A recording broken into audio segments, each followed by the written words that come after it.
Hi, this is Becky at Hello Gorgeous Salon. We are located in the heart of downtown Ocala, right next to the historic Marion Theater. I'd like to invite you to stop by and see our new boutique area and meet our staff of professional stylists. Here at Hello Gorgeous, we are ready to update your look with the latest trends. And with summer here, it's the perfect time to brighten up your look. So make your appointment now for those highlights and Brazilian blowout. But don't stop there. We are a full-service salon offering manicures, pedicures, and facials also. So if you've been searching for a salon to call your own, come and see us at Hello Gorgeous Salon. We are located at 48 South Magnolia Avenue in downtown Ocala, right next to the Marion Theater. So call today and set up your appointment at Hello Gorgeous Salon at 351-5358. That's 351-5358. And don't forget, we also do men and children's cuts too. 351-5358. Hello, gorgeous. Broadcasting from the Paddock Mall Studios, this is WOCA, Ocala, Gainesville, The Villages, 1370 AM, 96.3 FM, The Source. I'll tell a tale, yeah. Of Maccabees in Israel, yeah. When the Greeks tried to sail, yeah. But it was all to no avail,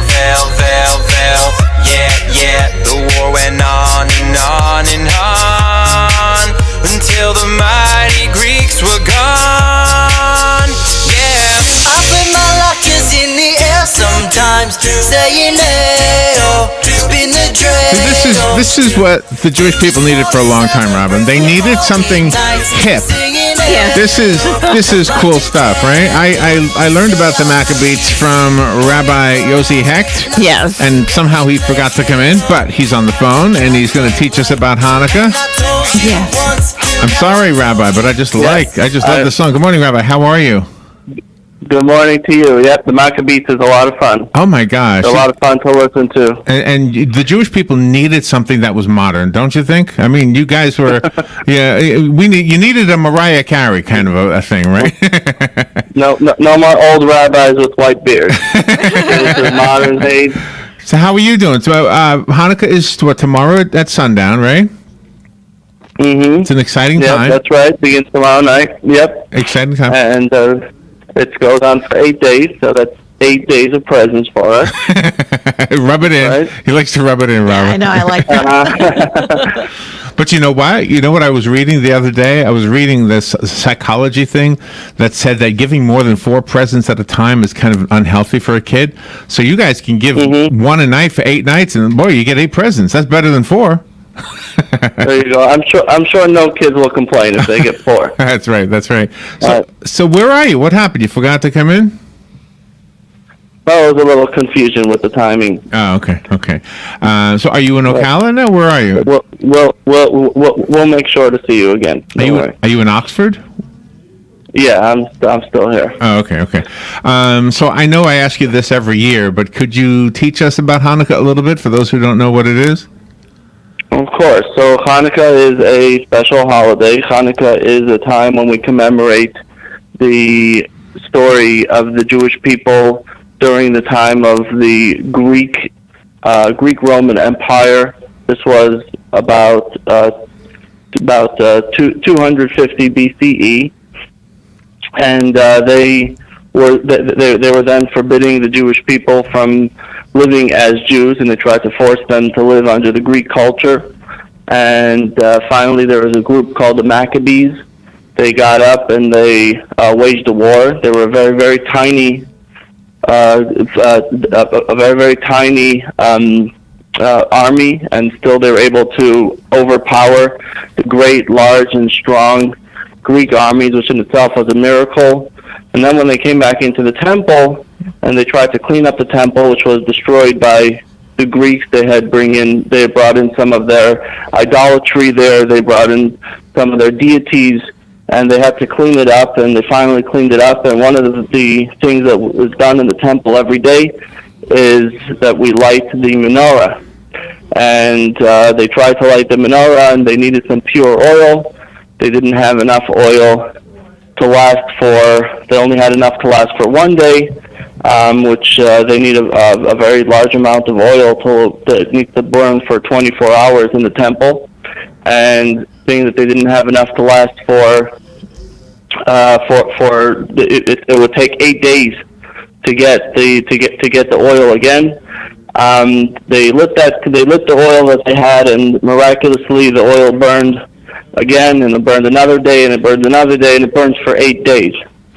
Now, this is a story of a long time ago, and 2,000 years ago, and it seems that it may be an insignificant story, the fact that oil burned for 8 days in the temple. Why is that such a meaningful story?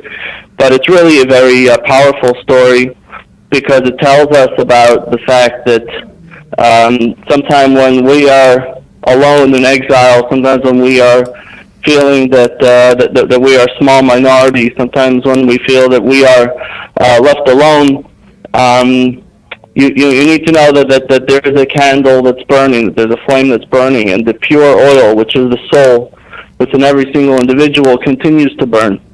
And on Chanukah, we keep this tradition by lighting one flame each night and adding another flame another night. The first night we light one, the second night two, the third night three, and so on. And this is the idea that we need to keep adding on, that if we have one little jug of oil, which means if our soul has somewhat of spirit within us, we have to bring that spirit and bring one flame, and then bring that spirit to another flame and continue to light, because light gets rid of darkness. And even a small amount of light, even one candle, can get rid of so much darkness. And especially when there are so many things happening in the world that are dark and challenging, we need to bring more light into the world, and that's the way that we dispel darkness. You can't fight it with fists and hands and guns. You fight darkness with light. There you go. I love that. I love the way you tell the story, because you give us the story part of it, and then you give us the meaning and how it applies to us today, and how it applies to our individual selves. I wanted to ask you this. In the Bible, the story of Moses coming down from the mountain and then getting upset because the people had the golden calf, that kind of thing. Mm-hmm. So that's pretty. I mean, that right there illustrates how God would be angry, because we all know the Greek gods. They had many different gods, right? Deities, and it was opposed to the idea that we have only one God, right? Mm-hmm. So is that why there was? Because I'm sure you weren't worried about the food, because the Greek have some good food, right? Yeah. It's got to be that whole idea of having. I don't know. I never knew the difference between the Romans and the Greeks with the gods and all that. But that's the whole. That was the big issue right there. They were right? Yeah. A lot of it has to do with the fact that the Greek culture at the time was considered the progressive culture, and they were the ones that were trying to change the world. They were introducing new philosophies into the world. They were introducing new ideas. They were considered the future. And for people to say that keeping an old Torah and old commandments from Mount Sinai given to Moses, that was considered old-fashioned. We need to live with the new culture, with the new philosophies of the time. And that is something that's as well a very relevant message, as at least for a Jew and for others as well, that it's important that you say, you got to keep the Maccabees, you have to keep up with the times, but at the same time we need to not lose our old culture and tradition. We need to know where we come from, and we need to know what it is that's actually brought us to where we are. And we don't necessarily shun new ideas, and with the world changing so quickly, but at the same time we still have to have our basis from the past. And you always make sure that our community is involved. You have all of these community events, not just for Hanukkah, but throughout the year. That's right. And tomorrow night, of course, we have our big menorah lighting. This year, it's not going to be in the square. It's going to be in the Ocala Citizen Circle, which is right behind the square, just so people know. Oh. And we will have our donuts and latkes, and all the other stuff that we always have as usual. We'll have many of the community leaders coming, many of the local mayor and the county commissioners and others who come to participate in the menorah lighting, and it's always beautiful every year that everyone gets involved.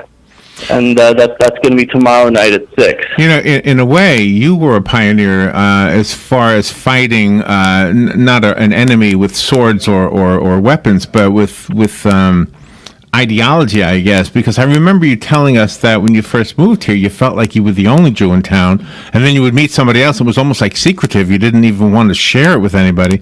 And now with open arms, everybody embraces the culture, embraces who you are, and we all know you personally. How's your family doing, by the way?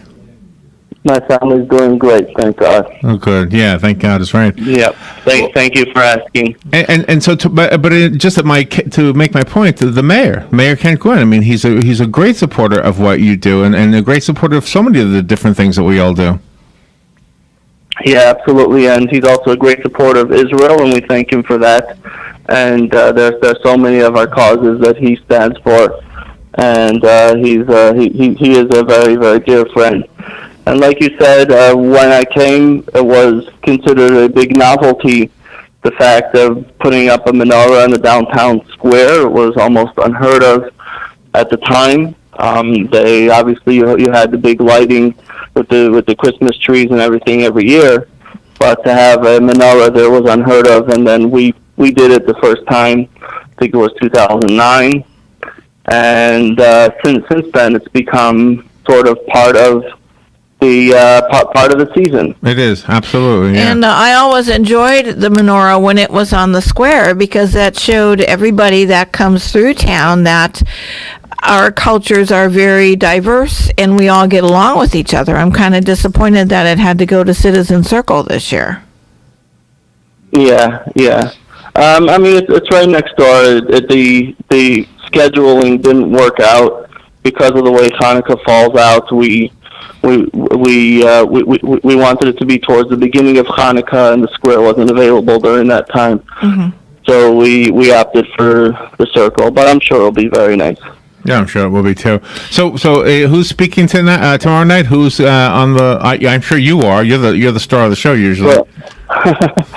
Well, well, you're invited. You're invited to participate. Well, I figured that's why you had donuts. I figured that was the reason. Yeah, we have a few people, a few commissioners, mayors coming, God willing, and we're going to have also some live music. We'll have an entertainer. We have some magicians and other entertainers coming, other activities for kids. We of course, we have food. We have the traditional Hanukkah things, the dreidels, chocolate coins. If people need a menorah for themselves to light, they can do that. We'll have those available. It's going to be a lot of fun.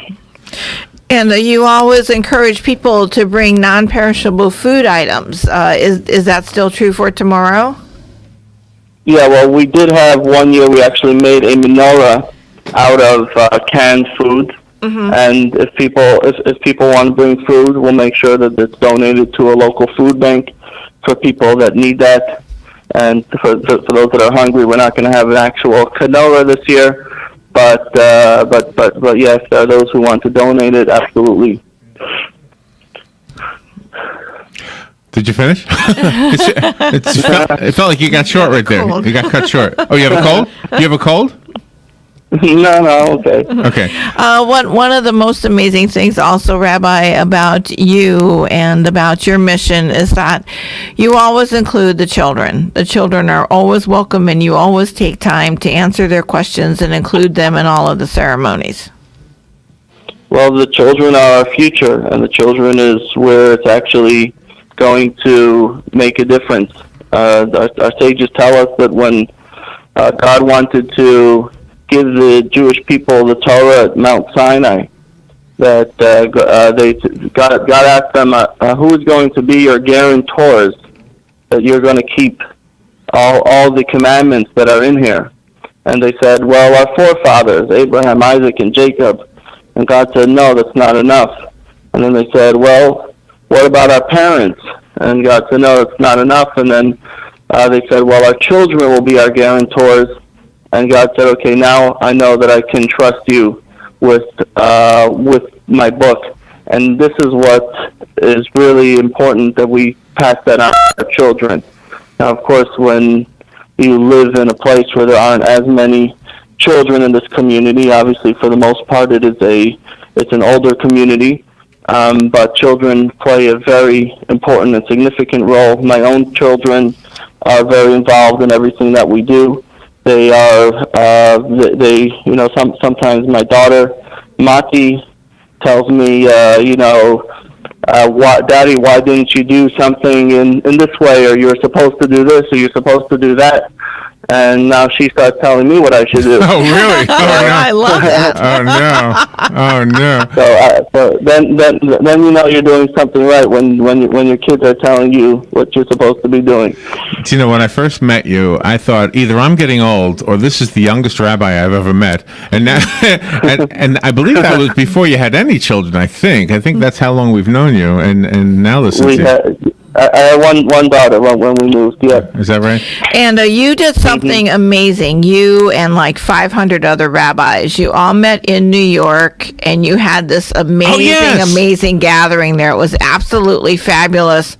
Reading and watching and listening to, your Not only Facebook did we posts. see that, but we were in New York at the same time. We didn't get over to Brooklyn, and I said to Robin, if we get to Brooklyn, just look for a whole bunch of black hats because he's in that group somewhere. Yeah, I'm the one with the black hat and the beard and the glasses. That's me, right?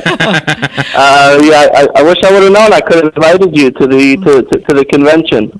Except you need to add another zero. There are actually about 5,000, not 500. 5,000. Oh my I'm gosh! sorry. So what was that? Yeah. What was that about? What was the convention for? It's an annual convention. We get together every year in November, and I'm part of a larger organization called Chabad Lubavitch, and as you always pronounce so well.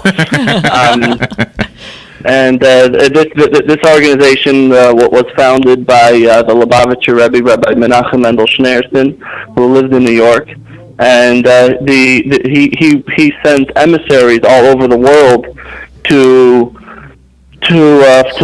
found this what's called the Chabad House, a place to teach and spread the lights of Judaism in many different places or countries. Actually, this year by the convention, they just announced their 100th country, which was Uganda, where they'll be opening a Chabad House. So we're really all over the world. We have places as far as the Far East, places like China, the places, there was a presentation by the rabbi in Ghana, Africa, and of course we have locally in the United States, there's about 1,500 centers throughout the United States, and so once a year we get together and we inspire and reinvigorate to each accomplish what we have to do in our local communities. It was so amazing, and you also had pictures of the children. Yeah, this year I actually went with my family. I don't always go with them, but this year I did, and so it's good. It's good to go with your family to conventions, and sometimes it's not. But it's amazing. And I'm glad for Facebook because you kind of help us. We can include ourselves if we want to in the things that you're doing. So I just love that. Yeah. Absolutely, and that's part of Chabad is making things available. We don't believe in an insular Judaism. We believe that giving out a message is important. Not necessarily are we looking to proselytize or change people's views, but rather just try and get people to do a good deed, to do something positive, to change your attitude, and that's really what our entire organization mission is all about. And so therefore we don't look to be insular with that which we do. And even if we have a convention, if there are messages that are universal messages, so let everyone hear that. So we make them available. You can still listen to those who are listening and have not seen them. You can go to Chabad.org and search for videos from the convention, and you'll see them. They're all available. You are amazing, sir. Absolutely. Really respect you. So tomorrow we're all invited down to the what's called Citizen Circle. Citizen Circle. What time are you doing? What time are you lighting the menorah? 6 o'clock. 6 o'clock is the lighting. 6 o'clock. And do we need to brush up any songs that we need to learn how to sing along with, like Dreidel, Dreidel, Dreidel, or something like that? You think you can play that Maccabees on your guitar? That would be great. Maccabees, that'd be I don't know if I can do that. I think I have one to take us out, though. And of course, Rabbi Hecht is with the Chabad Lubavitch Jewish Center of Marion County. He's down in Oxford. What's your phone number down there?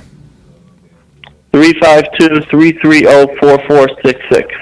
330-4466. Okay. I have another Hanukkah song to take us out. This is children singing. What is this? We'll win. Oh, dreidel. Oh, it is Dreidel, Dreidel. Dreidel, Dreidel. There we go. There it is. Rabbi, thank you so much. Happy Hanukkah. Thank you for having me. All right, we will take all the best to you. Thank you. We'll be right back. Happy Hanukkah, everybody. My dreidel is so playful. It loves to dance and spin. A happy game of dreidel. Come play now, let's begin. Oh, dreidel, dreidel, dreidel. Hello, gorgeous. Hi, this is Becky at Hello Gorgeous Salon.